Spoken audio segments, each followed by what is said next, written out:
Están celebrando e incitando activamente a la violación. Pero más allá de cualquier intento de poner en duda estas pruebas, demuestran que la violencia sexualizada forma parte de un arsenal más amplio de estrategias empleadas para destruir al pueblo palestino, para atacar su condición de pueblo, sus medios de vida y su futuro en la tierra palestina.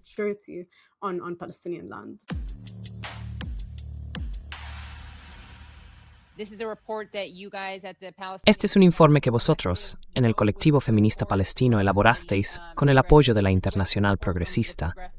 ¿Puedes resumir algunos de sus hallazgos más importantes o más significativos? Se titula Un Estado depredador, violencia sexualizada y de género sistemática de Israel contra los palestinos.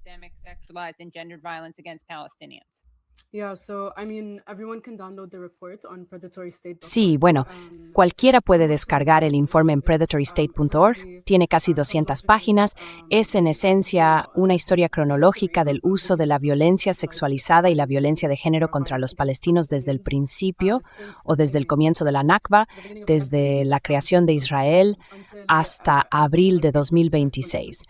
Así que, con todas estas pruebas, incluidos testimonios, pero también algunos estudios de caso, analizamos, por ejemplo, el uso de la inteligencia artificial para ejercer violencia de género, el chantaje, las trampas sexuales y la coacción mediante la creación de relaciones falsas con palestinos para infiltrarse en grupos y comunidades políticas.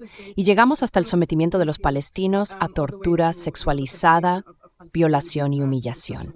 Nuestro análisis es que Israel está cometiendo este tipo de violencia sexualizada y de género, con intención genocida.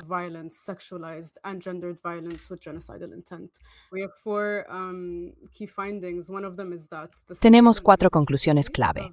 Una de ellas es que la magnitud y la continuidad de este tipo de violencia, desde la creación de Israel, con pruebas que documentan actos y estrategias específicos llevados a cabo de forma sistemática contra los palestinos en distintos contextos, en prisiones, fuera de las prisiones, en centros de detención improvisados, como hemos visto en Gaza, dentro de las viviendas de la gente y en general en toda la tierra palestina, ilustran la deshumanización institucionalizada de los palestinos, orquestada para infligirles un daño colectivo y un castigo colectivo.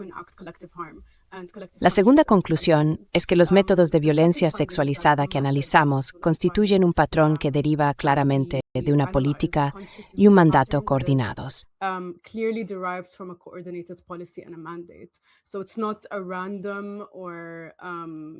Así que no es algo aleatorio ni incidental. No es el acto aislado de un soldado o un colono malvado de caricatura. Es sistemático y se lleva a cabo con una intención y una coherencia que solo pueden ser resultado de protocolos obligatorios e institucionalizados dentro de la colonia de colonos y también arraigados en la cultura que la sostiene.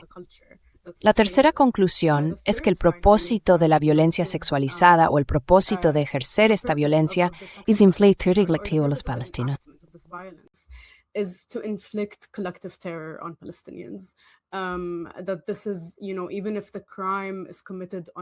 Que esto, ya sabe, aunque el delito se cometa contra una persona concreta, por ejemplo, que un determinado preso palestino sea torturado sexualmente, la intención es infligir daño a toda la nación palestina, dada la absoluta depravación de estos actos. Su extensión y el alcance de la tortura y la violencia que revela este informe solo pueden entenderse como un intento de eliminar a los palestinos mediante limpieza étnica y asesinatos masivos con manifestaciones explícitas de intención de matar. Y lo que es importante ahora, que durante los últimos 3 años hemos venido diciendo que Israel ha estado cometiendo genocidio contra el pueblo palestino, utilizando estos marcos jurídicos del derecho internacional, utilizando las definiciones del derecho internacional, también es importante señalar que la violencia sexualizada, la tortura y la violencia de género se están llevando a cabo con intención genocida, que forman parte del terreno genocida.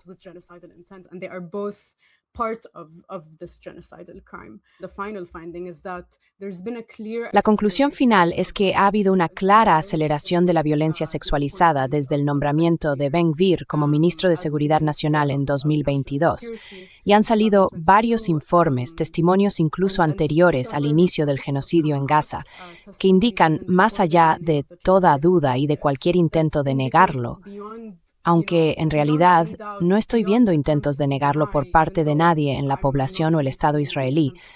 De hecho, lo están celebrando activamente e incitando a la violación. Pero más allá de cualquier intento de poner en duda estas pruebas, demuestran que la violencia sexualizada forma parte de un arsenal más amplio de estrategias empleadas para destruir al pueblo palestino, para atacar la condición de pueblo, los medios de vida y el futuro de los palestinos en tierra palestina. Puedes explicar exactamente qué es la violencia sexualizada o UCC?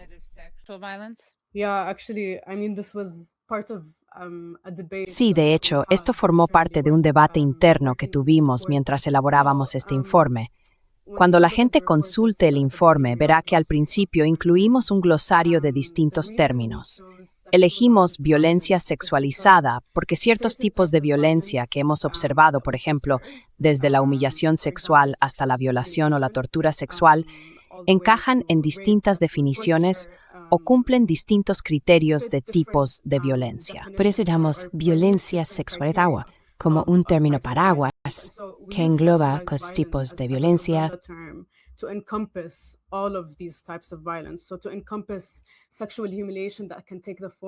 Para abarcar la humillación sexualizada, que puede adoptar formas como, por ejemplo, obligar a los presos a desnudarse unos delante de otros, obligar a los presos, específicamente a las mujeres presas, a llevar ropa interior que no les queda bien, o llegar incluso a que una persona sea violada por un grupo de soldados israelíes, a solas o delante de otros presos.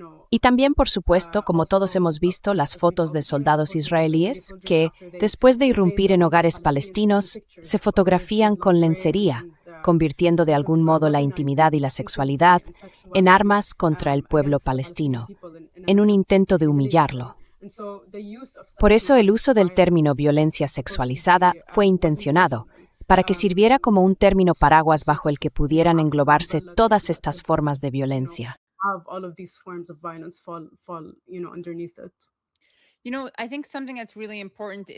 Creo que hay algo muy importante. Igual que hay gente que dice, el malo es Netanyahu, o Israel se volvió malo en el 67, Israel se descontroló. Ese enfoque seduce a mucha gente. Y por supuesto, no es histórico y oculta el hecho de que era algo fundacional, ¿verdad? La limpieza étnica siempre formó parte del plan. Y de forma parecida, seguro que algunas personas consideran que esta tortura sexual que estamos viendo ahora, esta violencia sexualizada, es algo nueva. Pero como expone vuestro informe, esta violencia exacta fue funcional.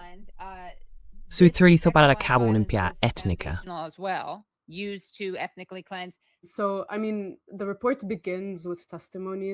Bueno, el informe comienza con testimonios y pruebas de 1948, pruebas recogidas de diarios publicados de víctimas de los primeros colonos judíos que formaron las bandas armadas y milicias que aterrorizaron a los palestinos y despoblaron nuestras aldeas mediante amenazas de violación, pero también, algo importante, perpetrando violaciones contra palestinos. Lo que es realmente importante observar, o uno de los patrones que detectamos al examinar y recopilar estas pruebas, que la esclavitud sexual fue una estrategia importante para estas primeras bandas y milicias sionistas que invadían ciudades palestinas y las despoblaban.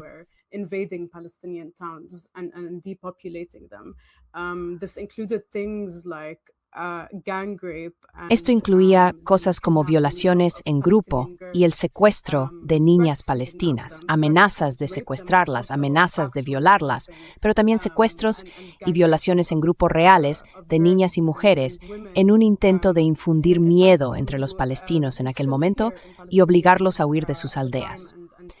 Lo que ocurre con esas afirmaciones de que Netanyahu es una persona especialmente malvada o de que Ben Gvir es una persona especialmente malvada es que ya saben, como todos sabemos, y estoy segura de que buena parte de su audiencia también lo sabe, borran por completo el contexto de la creación del Estado colonial de asentamiento en tierra palestina.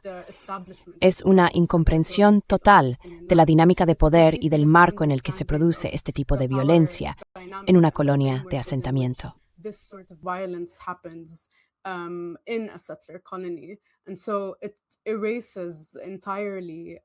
Y así se borra por completo, ya sabes, toda una historia fuera de Palestina, de violencia sexualizada, tortura y violencia de género, utilizadas contra pueblos nativos y pueblos colonizados en la creación de estos estados de colonialismo de asentamiento.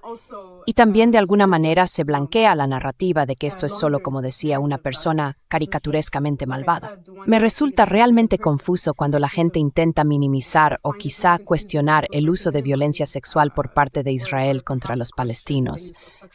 Porque uno pensaría que una sociedad y unos estados que parecen estar 100% alineados al afirmar que las mujeres israelíes fueron violadas sistemáticamente por palestinos el 7 de octubre y que además están totalmente empeñados en utilizar ese bulo como una de las justificaciones para este genocidio en Gaza y para una mayor anexión de tierra palestina en Cisjordania y Jerusalén.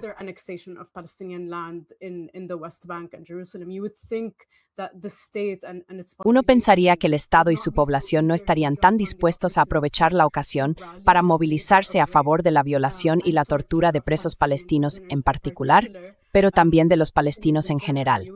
Uno pensaría que no incitarían ni celebrarían de forma tan descarada la violación como estrategia. Y sin embargo, aquí estamos. Y eso solo puede significar una cosa. Solo puede indicar una cosa, que esta es una sociedad de colonos y una colonia que se construyó y que sigue sosteniéndose mediante una cultura depravada basada por completo en la tortura, sexualizada o no.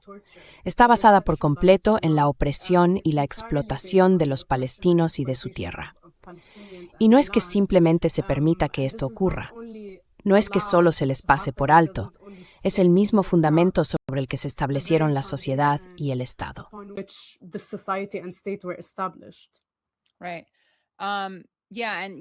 Sí. Y también tienes, ya sabes, a un miembro de la Knesset diciendo que está justificado, que es legítimo, introducir palos en el recto de la gente. Tienes a estos violadores convirtiéndose poco menos que en celebridades en programas nocturnos de televisión. Tienes a cómicos haciendo chistes sobre la violación de perros. Es como elegid un relato, ¿no? O son, ya sabes, calumnias de sangre, mentiras antisemitas. Y si la gente solo está escuchando y no viendo, estoy haciendo comillas con los dedos porque obviamente eso es mentira. O es algo por lo que estáis dispuestos a protestar, a calificar de legítimo, a hacer bromas sobre ello, etc. Así que quiero empezar, o quiero mencionar, uno de los ejemplos realmente perturbadores. Consideré oportuno eliminarla del mundo, es el título de este artículo en Haaretz.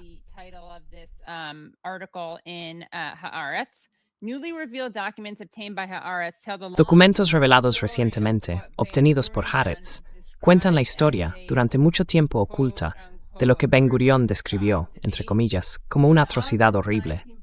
En agosto de 1949, una unidad de las Fuerzas de Defensa de Israel capturó a una joven beduina, la mantuvo cautiva en un puesto avanzado del Negev, la violó en grupo, la ejecutó por orden del comandante del pelotón y la enterró en una tumba poco profunda en el desierto.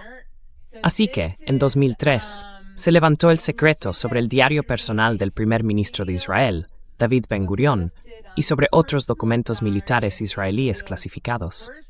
Al informar sobre el material recién desclasificado, Haaretz publicó una historia sobre el secuestro, en agosto de 1949, de una adolescente palestina beduina. La entrada del diario de Ben Gurión, del 22 de agosto de 1949, muestra que los más altos cargos estaban al corriente de este caso.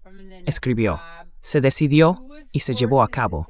La lavaron, le cortaron el pelo, la violaron y la mataron. Ben Gurion's August 22, 1949 diary entry shows that the highest ranks were aware of this case. He states it was decided and carried out They washed her, cut her hair, raped her, and killed her. Testimonies from the 20 soldiers involved in the assault Los testimonios de los 20 soldados implicados en el asalto indican que la orden partió del comandante del pelotón, identificado únicamente como Moshe. Tras el secuestro de la niña, Moshe dio a sus soldados un discurso sobre la importancia del sionismo y sobre su contribución a la formación del nuevo Estado.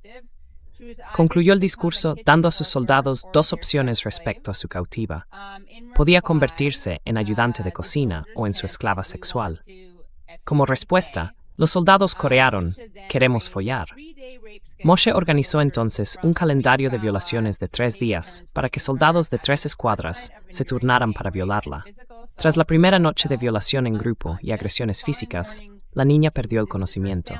A la mañana siguiente, se resistió a sus agresores y, como consecuencia, fue ejecutada y enterrada por orden de Moshe.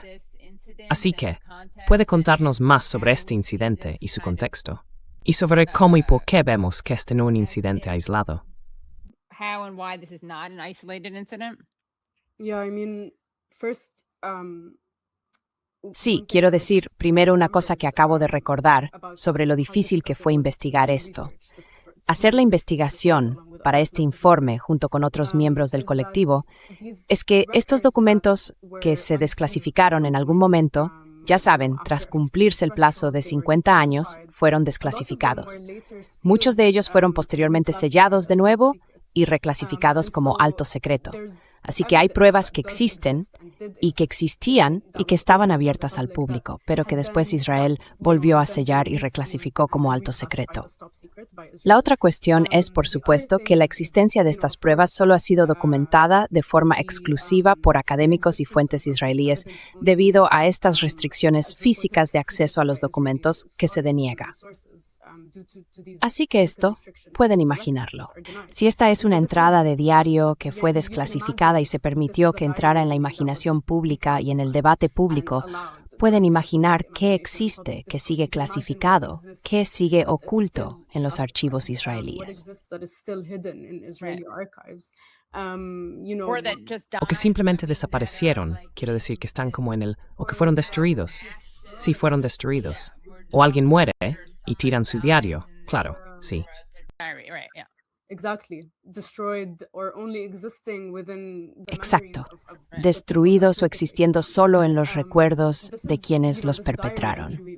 Si incluimos esta entrada de diario porque es un microcosmos en realidad o un ejemplo del uso de la tortura sexualizada y de esta violencia durante los primeros días de la Nakba. Quiero decir, esta es de 1949, pero hay muchas pruebas de la masacre de Deir Yassin en 1948.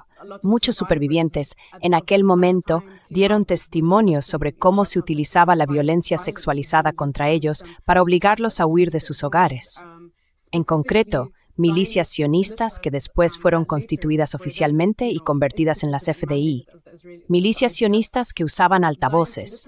Recorrían los pueblos lanzando amenazas de violación, gritando amenazas de violación por esos altavoces.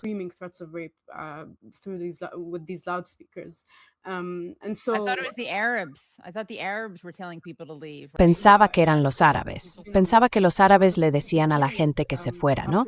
Sí, hubo un periodo concreto después de los años 80, ya hacia los 90 y principios de los 2000, en el que se empiezan a ver menos casos de tortura y violencia sexualizadas en las cárceles. Por muchas razones. Una de ellas es que existe cierta relación entre el uso de la tortura y la violencia sexualizadas dentro de las cárceles y la fuerza del movimiento de los presos dentro de esas cárceles. Pero también se debe a que, tras la condena mundial e internacional de estas tácticas y estrategias, cuando personas como Rasmea Ode empezaron a acudir a la ONU y a testificar que había sido violada delante de su padre, les 20 torturados y obligados a relaciones sexuales con ellas, hubo condenas generalizadas.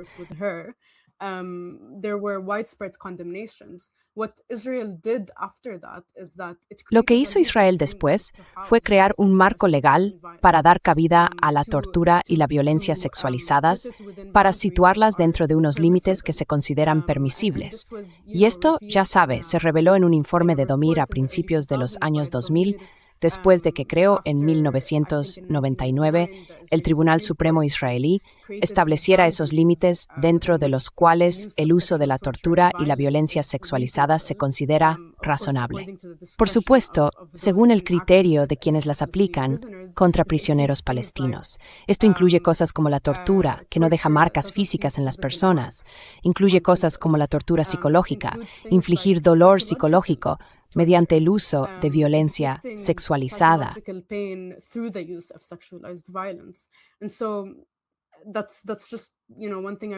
Y esto es solo una cosa que quería mencionar sobre determinados periodos en los que se observan lagunas en los testimonios o quizá una disminución en la frecuencia o la intensidad de la violencia sexualizada.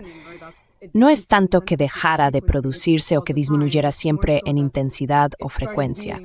Más bien, empezó a permitirse dentro de una cuota específica. La tortura en sí fue institucionalizada y ya utilizada como una estrategia legítima en los interrogatorios dentro de la legislación israelí.